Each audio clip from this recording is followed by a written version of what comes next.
What is up, you guys? Welcome back to another episode of the Strain Forward Podcast. If you're watching this on YouTube, you probably saw this on Instagram. For those of you who are listening, I'm holding up a sticky note that says, "The 5 things I wish I knew when I started working out." So that's what this video is going to be on.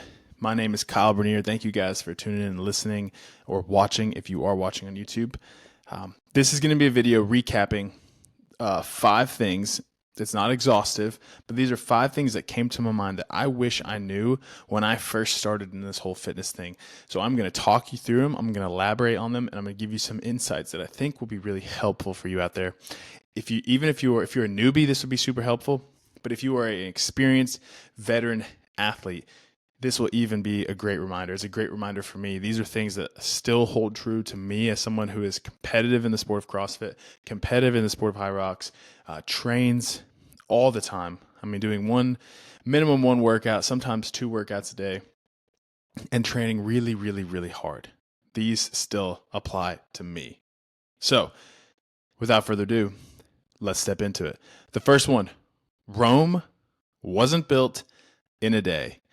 This is something that when I first started working out, I went balls to the wall. I'm talking, I did everything under the sun. I mean, everything, as hard as I could possibly go, as much as I could possibly do, all the time. When I was in the gym, let's just say it was a lower body workout, I'm throwing an upper body. Why? Because I want to do it. Makes no sense, but I did everything under the sun. I would run, and then I'd come back and I'd do an assault bike piece, and then I'd be like, well, I want to do some muscle ups and deadlifts. Let's do some muscle ups and deadlifts. And then I would do this piece, and then I would do that piece. And I would just bang my head against the wall doing all sorts of stuff because in my mind, I believed I could accomplish my goal in a day. And it's just not possible. Rome wasn't built in a day. This is something that I think I have to tell myself now because I still get in those modes. And I get in those modes of wanting to accomplish everything as quickly as possible and get to my goal as soon as I can in everything. So in business, in podcasting, in relationship, in whatever. It's like, if I just do it all now, then I should be able to get it done, and then I don't have to worry about it. Then I can just sit back and relax. And it just doesn't work like that. Like, there is no end goal. And because there is no end goal, you just need to do what's programmed out for the day and move on. Hit your minimum effective dose, which I'll go over in a little bit, but just hit your training and move on. Rome, your body, your book, your relationship, your house, your business, none of it is going to be built in a day. It takes time. It takes time to refine the process. It takes time to build one block on top of another, one stepping stone on top of another, one successful day on top of another, and then a failure, and then a successful, and then a failure, and then a successful. There's going to be setbacks and all those things. So I think you guys kind of understand the concept. Pace yourself. Pace yourself, pace yourself, pace yourself. Don't get so overzealous and so overmotivated that you hurt yourself or you run out of steam too quickly. Just understand it takes time. Okay, let's move on before I keep rambling on about that topic. But the second lesson I've learned is less is more. Now, this kind of builds on to the whole Rome wasn't built in a day thing, right? Less is more. What does that actually mean? It means if you go in the gym and you think, well, 1 Metcon was good, 2 Metcons is probably better. Metcon stands for metabolic conditioning. So some sort of aerobic piece, some sort of doing burpees and echo bike and whatever else, right? You're breathing heavy. If 1 Metcon was good, 2 is probably better. Not always true. The only time I would say that that's true is if you're training for a competition. So any sort of competition, you're ramping up volume, you're ramping up intensity, you're going through the phase where you need to feel like trash, but you still got to do more in order to get the rebound effect when you go through a deload and recover for that competition. That's the only time that I would say, yeah, you need to do more because you need to really put yourself into a deficit so you bounce back even stronger, right? You have that reflex response. Other than that, like strength work especially, go inside, go in the gym, follow the program that's written for you, whether you're working with a coach or you're in a gym or whatever. Do your front squats, do some lunges afterwards. Don't go crazy. don't go crazy and start thinking, okay, well, maybe now I should add in some split squats. Ooh, okay, that felt good. Maybe I should add in this. Maybe I should add in that. Less is more. And that also ties into, actually, that ties into number 4, so I won't get there too soon. Just understand that the concept of if some is good, more is better, not always true. Sometimes you just need to do less. Okay, let's move on from there. Hopefully that's helpful. Rome wasn't built in a day. Less is more. Number 3, get really strong first. So when I first started out, what I wanted to do was because I wanted to get into CrossFit. So I found it at 18, and I was like, well, the whole sport is about breathing heavy, so I should just do a bunch of Metcons. And so that's what I did. I did a bunch of Metcons. The problem with that is the limiter within the context of CrossFit and the limiter for most people within their health is that they're not strong enough. They don't have enough muscle mass. They don't have enough muscle density. They don't have enough bone density, all those things. Getting strong first builds a really solid foundation that you can build on top of. If you're just going in there and you're running and you're on the elliptical or you're doing burpees or you're just doing all these Metcons to sweat and feel good and quote unquote, I'm holding up my fingers here for those of you who are listening, quote unquote, feeling like you did a lot, you're ultimately not going to get where you want to go because you have to get strong, right? There's going to be a diminishing return where you're going to reach a ceiling and you're not going to be able to go past that ceiling until you accomplish one of two things or both. You need more muscular endurance, which is going to come from like lifting weights in the whole 12 to 30 rep range where you're just pressing. You're working for endurance, muscular endurance in specific localized areas where you're fatiguing, right? Because your shoulders have a limiter, so you got to work on shoulder endurance, whatever, which isn't going to come in the context of a Metcon. Or you're not going to be strong enough to really push past whatever roadblock you're coming up on. Like, right, this is the stereotypical like guy who can run a marathon in 3 hours, but you can't front squat your own body weight. It's like, well, that's kind of a problem, right? And this isn't an advocate for. I'm not trying to advocate for CrossFit or anything. All I'm saying is getting really strong first and building a foundation of strength where your midline is strong, your tendons and your joints are strong. You can go through full ranges of motion with a pretty good amount of weight. You can actually produce power. That's going to aid you in the long run way better than just doing a bunch of Metcons. It will. There's a time and a place for that, like I said before, where you may need to dial back on strength and go into more conditioning, but that is down the road and when you're an actual competitor, if that's even what you want to do. So I would say for the vast majority of you out there, unless your goal is to just run a really fast marathon or absolutely annihilate high rocks or whatever, you need to be doing strength work. Strength is going to be the best thing. And it's better for your metabolism. It's better for burning fat. There's better for calorie burn throughout the day because you're breaking muscle down and it's having to recover. You need to be lifting weights. Okay. I think I hammered on that pretty good. That was my biggest mistake. My limiter now in the sport is being strong. And I feel like if I had started at a younger age, just really getting strong as piss and working on positions and all this stuff, I probably would have seen more success in the sport. But hey, that's why it's a lesson I wish I knew when I was younger. Okay, that was number 3. Number 4, rest is a weapon. Now this ties into less is more. Less is more because it allows you to recover more. You don't get stronger from lifting weights. You get stronger recovering from lifting weights, which is why rest is a weapon. Taking days off or taking a week off after you've been training really hard is sometimes the absolute best thing you can do. The absolute best thing you can do. Why? Because when you rest, your body is able to actually catch up to all the work that you've been doing. So your tendons, your ligaments, your joints, your muscles, all that stuff can finally get repaired. Your nervous system can actually catch up to where you've been going and pushing it and driving it. Now it can actually catch up to where you want it to go. It's also really good for mental clarity because let's be honest, it can be really taxing when you're constantly going and you're constantly riding in fight or flight mode. You got tons of adrenaline coursing through your blood because you're trying to get the most out of a workout, or you're building a business or whatever. Like you're just going, going, going, going, going. At a certain point, you are going to run out of energy. You are going to need to rest, and you're going to be better for it. You're going to come back stronger than you were before. There's like this weird thing. We think that if we take a day off, we're going to fall behind. That's what I think. If I take this day off, I'm going to fall behind. If I don't get the session in, I'm going to fall behind. Like my fitness is just going to melt away.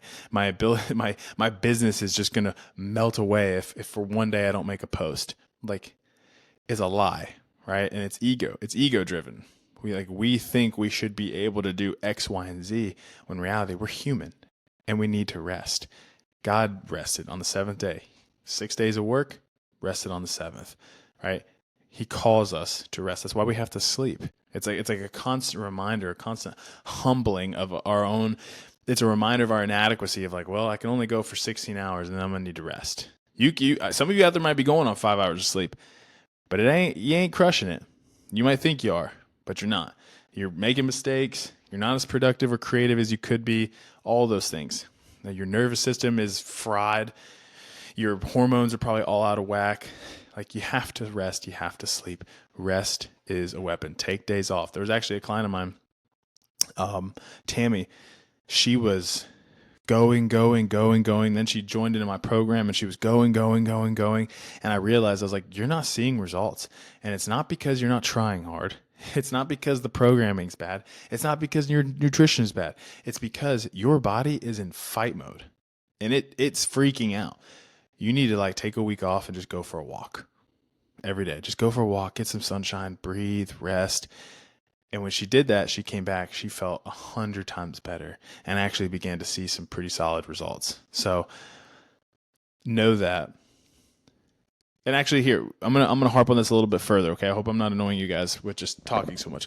I'm gonna harp on this a little further. Here's how you know you need a rest day. Okay, I think this is important to talk about. A great way to test if you need a rest day is go into the gym and warm up, right? And I just made another YouTube video about this in my own training. Go into the gym and warm up. If at the end of your warm up, like an actual attempt to warm up, don't just like go through the motions, like actually try to warm up, get some good positive self-talk, put some music on, like do all the things.